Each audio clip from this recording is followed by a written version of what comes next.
Thank you for the excellent sharing. You make my job much easier.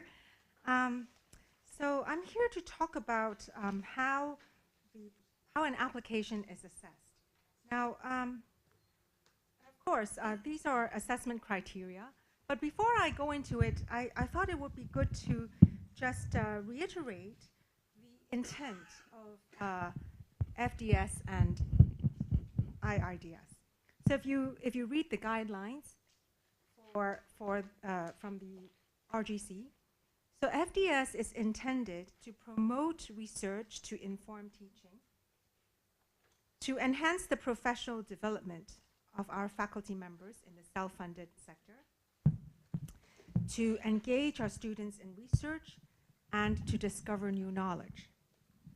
So that's for FDS. And then for IIDS is, like Andy was saying, we would like to bring people together in workshops and provide platforms of exchange so that we can have our faculty build up and keep abreast of the latest developments in technology, in the society, in the different disciplines.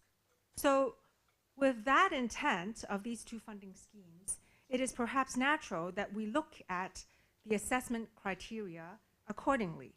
Okay, so in terms of academic merit, our speakers talked a lot about academic merit, and this is perhaps the most important part of the proposal. Fanny was saying there's an increase in the success rate, so maybe funding is getting easier. Now, as chairman of the panel, I can assure you it's not because the funding is getting easier, it's because the proposals are getting better. I think, which is a good thing, right? So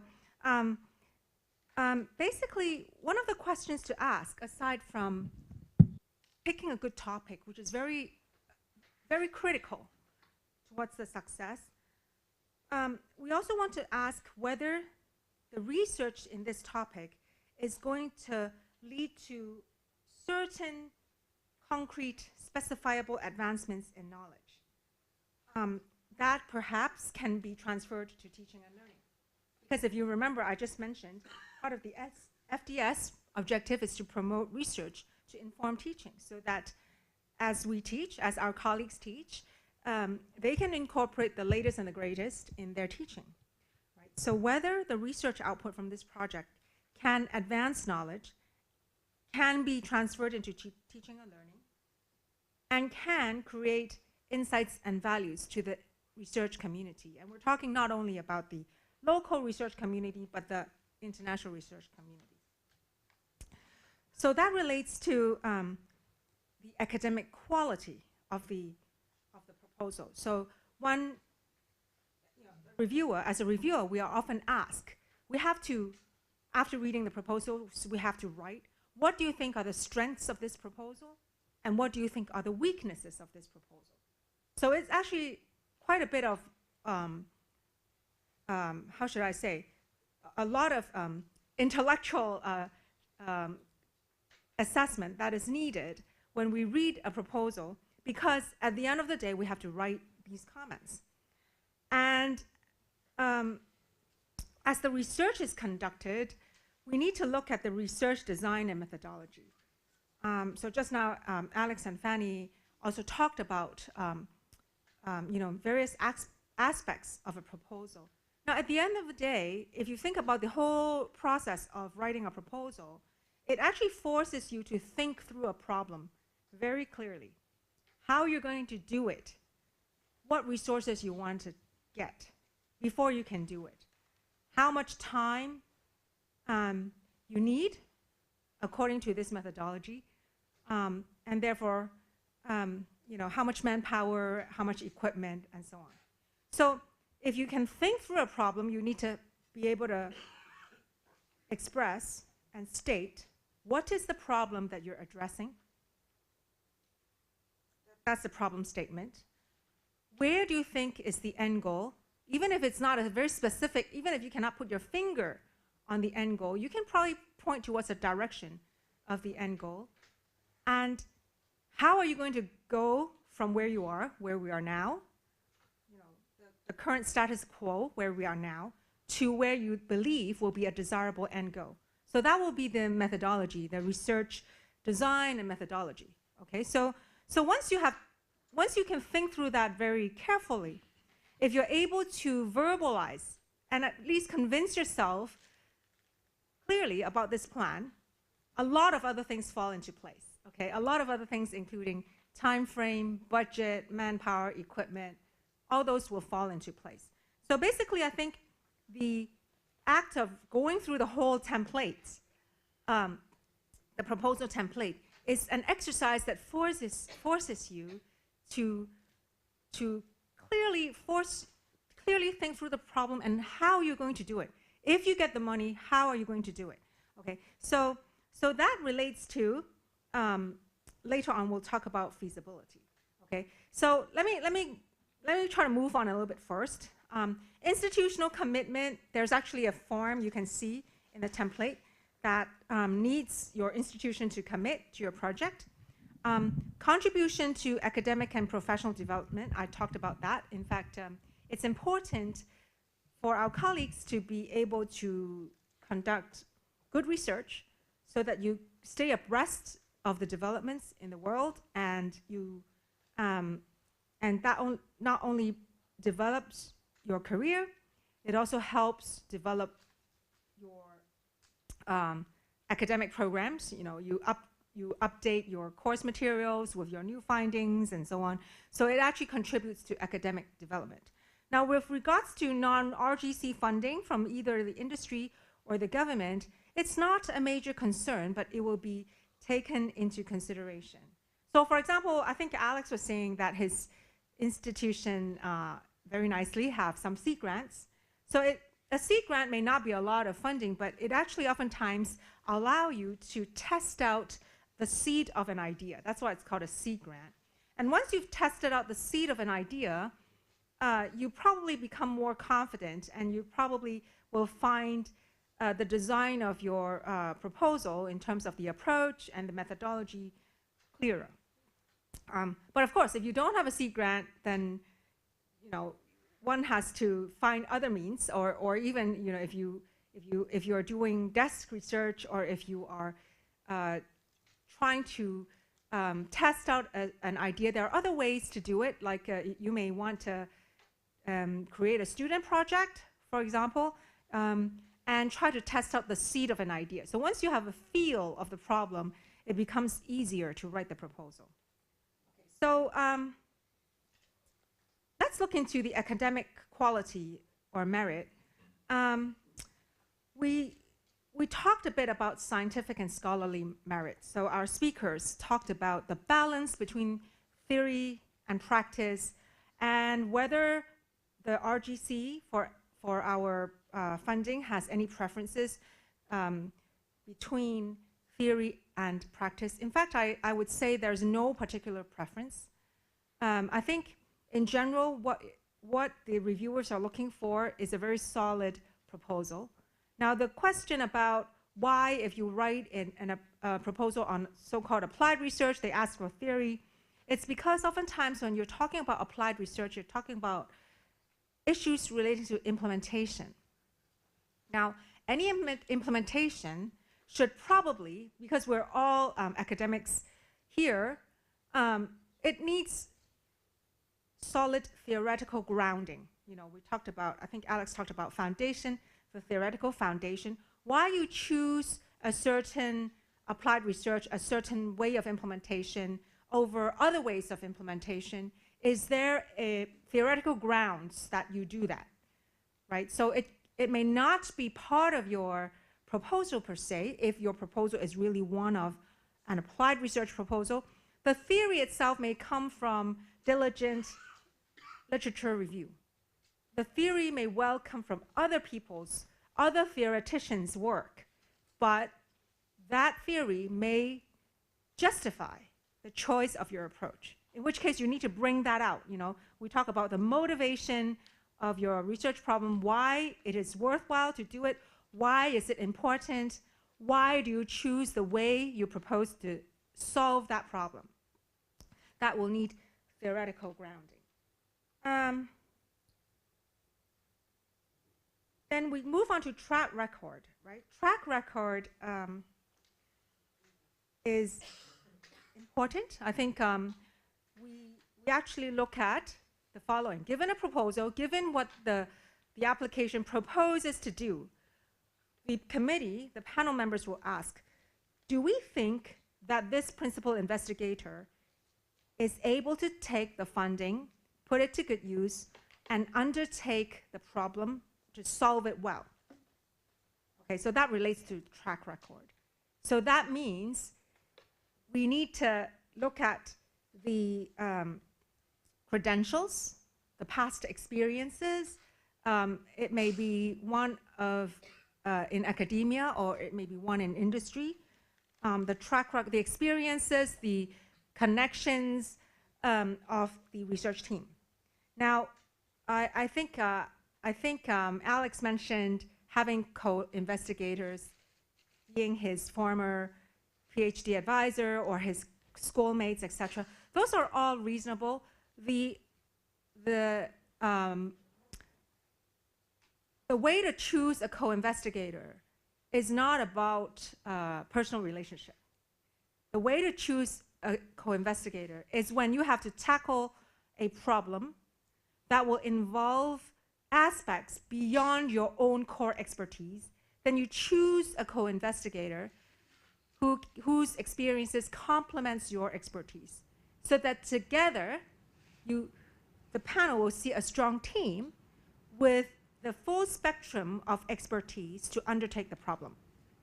Okay, so basically you choose a co-investigator to fill in the holes in your own expertise, so that the team will appear to be very strong in undertaking the research problem that you're proposing.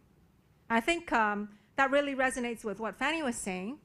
Then you can have, you're able to conduct research, and especially interdisciplinary research, such that when your team is put together, the whole is greater than the sum of its parts. Okay, so the track record, you need to show why you are leading the project. Okay, why you, in particular, you are leading the project, and not your co-I is leading the project. So the way you choose your topic must relate to your expertise. So that is the track record.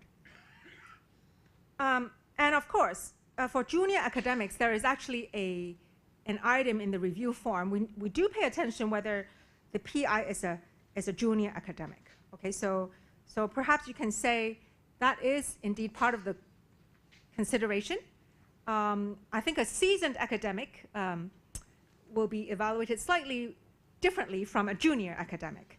Okay, now originality, that's important. I mean, because if one is just reinventing the wheel, then the importance of the research is not that great. So one needs to really do good literature review. You need to see what has been done.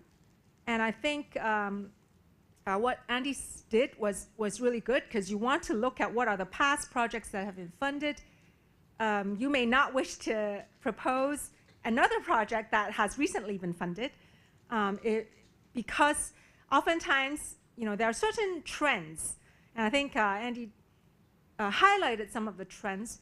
Trends came about not because of fashion only. Trends came about because somehow the society needs to solve certain problems, like a green environment or fintech.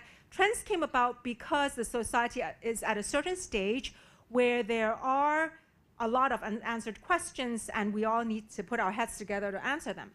So when you are targeting a trendy area, it still doesn't mean that you need to duplicate the problems. So try to steer away from problems that are that have been well studied, so that you can pick a problem that match your expertise, match your interest, and is unique.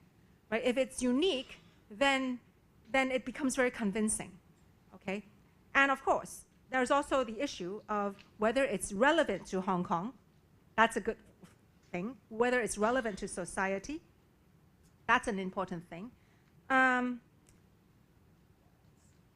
Feasibility, I talked about it. Once you have your problem laid out clearly, then a lot of things fall into place. You then will know, okay, how much manpower do I, what are the sections of my problem? How do I divide and conquer? I have this big problem, how do I divide it into different sub-problems? How do I allocate resources, be it equipment or manpower, or even outsourcing, you know, or my co-eyes team? How do I allocate resources to these sub-problems, so divide and conquer? And then after I've conquered these sub-problems, how do I integrate and put them back together so that I have a nice completion report? Okay, so how I would really fulfill my promise in the proposal of solving a problem well. Now, a word about peer review. The process of the peer review is very rigorous, and it's internationally recognized because we have a database of reviewers, and these are all experts in the various disciplines. And in fact, I think a lot of them reference the former reviewers that have served in RGC in these UGC sector. Okay, and so we have a panel member. So I am currently chairing the panel, but inside the panel we will have members who will act as readers, and we will also have external reviews. Okay, so what happens is we have this group of reviewers, both local and international. They're recognized experts, and they will look into, they will read each application carefully, and they will assess them. So again, you know, basically to share with you, the assessment, the summary of the assessment is along a few dimensions: scientific and scholarly merit, relevance to Hong Kong, possibility of applications, how impactful is the research, whether the funding that is being requested is feasible, funding and timeline, I should say, funding and duration, whether it convinces you about the feasibility of the project. That's why it has to be very concrete. Okay, you actually almost need to think through. When I say think through a problem, you must be able to almost name what you're going to do at which time frame of your project. If you can think through it clearly, you probably have a concrete proposal. Now, the scoring along those dimensions are on a 5-point scale. 5 is the full mark. It is funding with the highest priority. 4 is worthy of funding. So at 4.5, it means fund with priority. And then 3.5 or below, then probably not of sufficient quality for funding. In terms of the process of assessment, first, the external reviewers will read the proposals, and then they will send in their comments. And the readers will, so each proposal will have two readers, and the readers, the first reader and the second reader. Okay, and then they will individually look through all the external reviews, comments, and of course they also read the proposals themselves, and then they will consolidate their views. Okay, so if there are certain opinions between the first and the second reader, they will also consolidate, and it is also possible that they come up with different assessment, in which case it will also be discussed. So at the panel meeting, which is a face-to-face meeting, basically we go through all the proposals, and sometimes there are proposals that are sure wins, and there are proposals that are surely inadequate, and we spend a lot of time on the proposals that are actually maybe at the borderline, and so a lot of discussions go into that decision. And in terms of feedback on assessments, what we do is we enable the researchers to improve the quality of their proposals, such as methodologies and work plan. And the feedback can advise the researchers on how to proceed with the research projects to achieve project objectives. So I think our speakers just now shared some of the comments they have received, and you can see that in fact a lot of the comments try to help improve the proposal if there are weaknesses that have been spotted. Now I must caution on the type of research misconducts. So one must be very careful of non-disclosure of similar or related research proposals or projects. If there's some research proposals or projects, especially those that are related to you, that come to mind, you must declare them, okay? And you also must articulate what's different between your current proposal and the other similar proposals. Plagiarism is definitely not acceptable. Falsification, fabrication, not acceptable. Double dipping is actually not, really serious, because the issue is we're talking about public money. So if one actually submits a proposal to this funding application and also the same proposal to another funding application, then it's really not acceptable. That's double dipping, okay? Handling of misconduct cases. Again, always declare, if in doubt, declare, okay? Declare similar or related proposals when there's uncertainty. And when you are trying to report on the research outputs of your project, you need to pay attention that only those publications that are a direct result of the funded project should be regarded as the research output in your progress report or in a completion report. In the past, we have seen PIs who are very enthusiastic and maybe too eager to show that they have done a lot of, they have generated a lot of output. So it turned out that we have seen cases where the paper is published, it's a real paper that's published, but it's questionable whether that paper is a result of the funded project, or how much of that paper is a result of the funded project.